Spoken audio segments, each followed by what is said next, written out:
Hey guys, welcome. This is our proof video, so you're hopefully have your proof worksheet. We're going to go ahead and do this right now. So let's get started.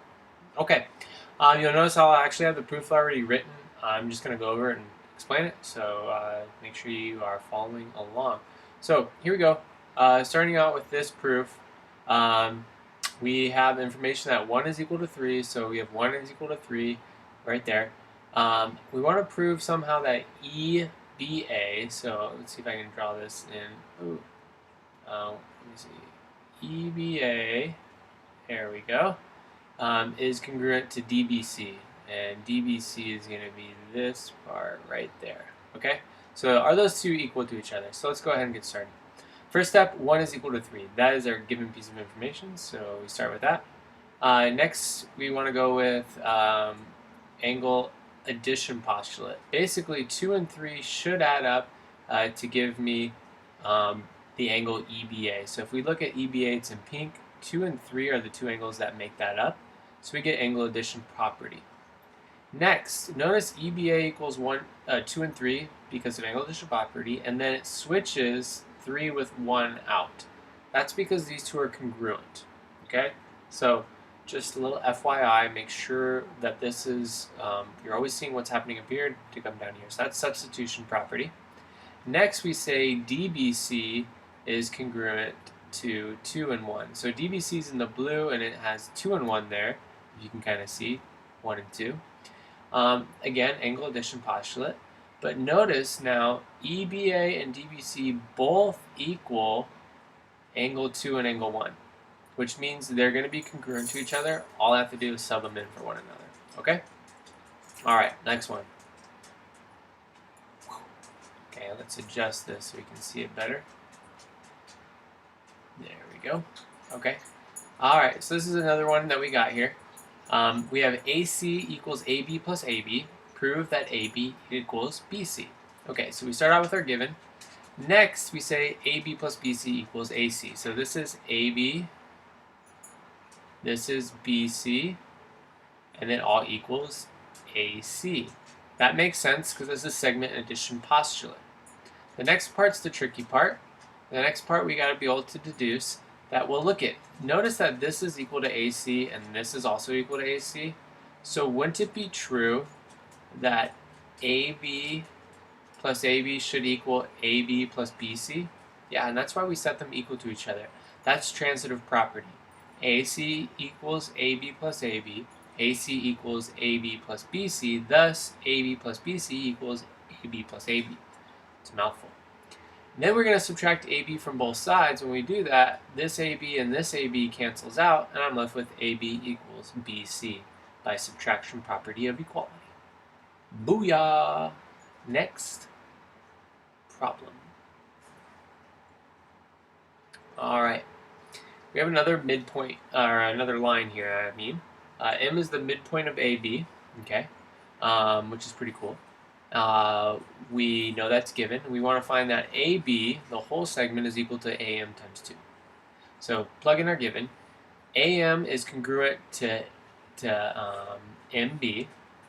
That is true. So these two are congruent to each other. But the reason why we know that is because definition of midpoint.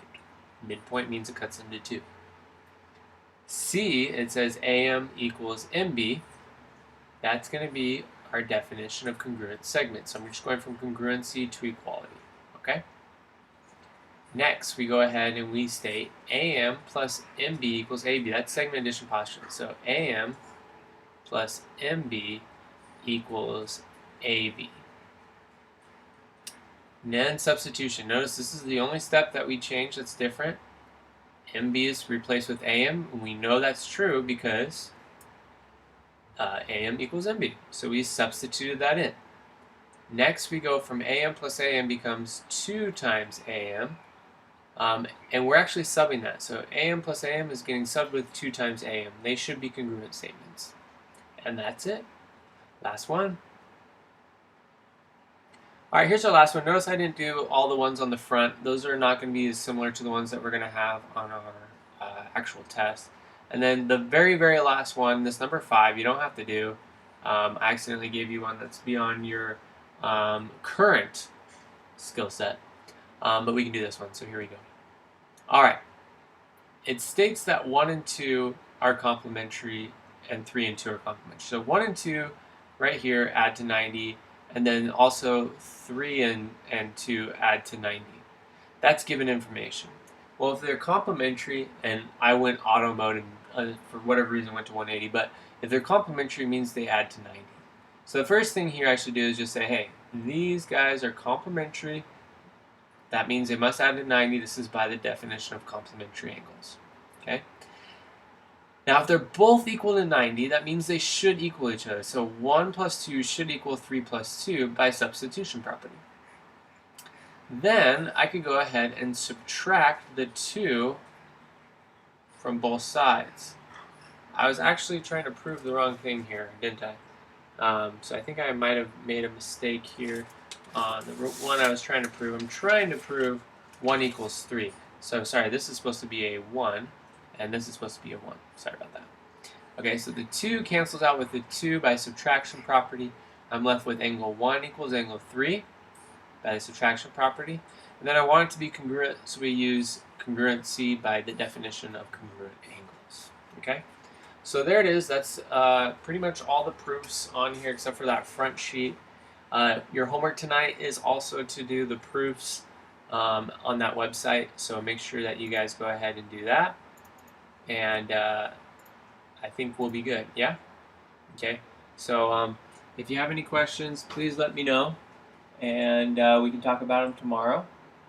And so there you have it.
Obi-Wan Kenobi, you're our only hope.